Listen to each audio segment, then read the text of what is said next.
Hello folks, this is 2022 May-June paper 4-2 and the question number is 4. This question is concerned with the chapter oscillations, or we can say periodic motions as well.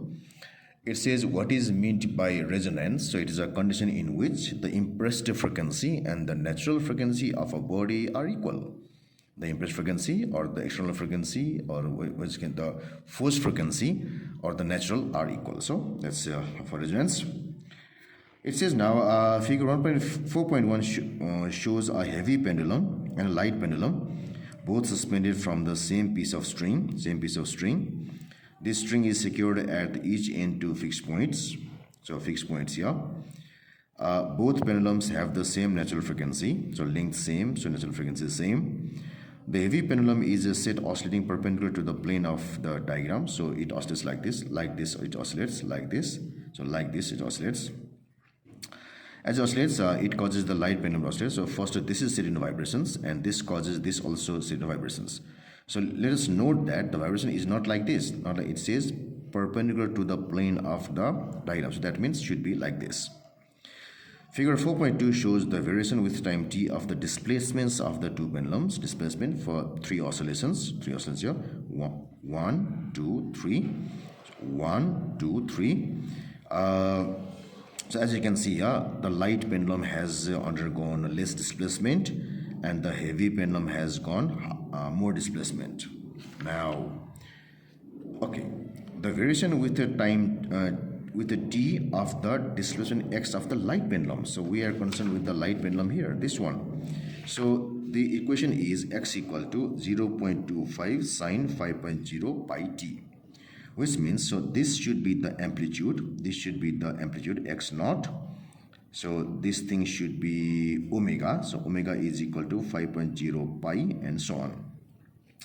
X centimeters, t seconds. So calculate the period t of the oscillation. So for that what we have is omega is equal to 5.0 pi, which is equal to twice pi f. So this gives us twice f is equal to 5.0, or I can say f is equal to 2.5 hertz. So I must have, therefore t is equal to 1 by f equal to 1 by 2.5, and this will be equal to 0.40 seconds. So t should be equal to 0.40 seconds. Okay. On figure 4.2, label both of the axes with the correct scales. So we have to label it here. So let's do it. So we are given that the time period equal to 0.40 seconds. So it means. So if I see here, so the time from here to here should be 0.4. So if so, here to here, it should be another 0.4, 0.8, and here it should be 1.2. So if it is 0.4, this is 20 divisions. So 10 should be 0.2. So this should be 0.2. This should be 0.6. This should be 1.0 and so on. So this is for the x-axis. Now for the y-axis, what it has said is, states is, the amplitude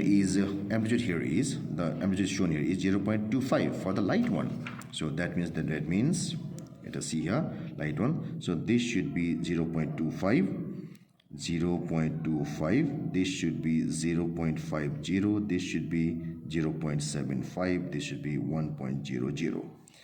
So it should be minus 0.25, minus 0.50, minus 0.75, minus 1.00.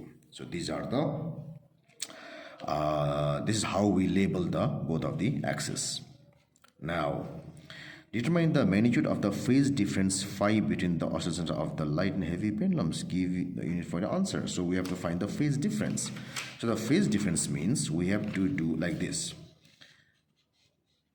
Phase difference is the angle difference between this and this, from here to here. Now what we have is, from here to here it is full wave. Here to here half wave, and from here to here it is 1/4 wave. Full wave, half wave, 1/4 wave. So this is 1/4 of the wave. Now what we know is, if it is one wave, then this phi is equal to 2 pi radians. If it is 1 by 4 wave, then phi is equal to 2 pi by 4 radians. That's equal to 2 to the 4 pi by 2 radians. So this should be equal to pi by 2. Unit is radians. So that's the full answer to this question.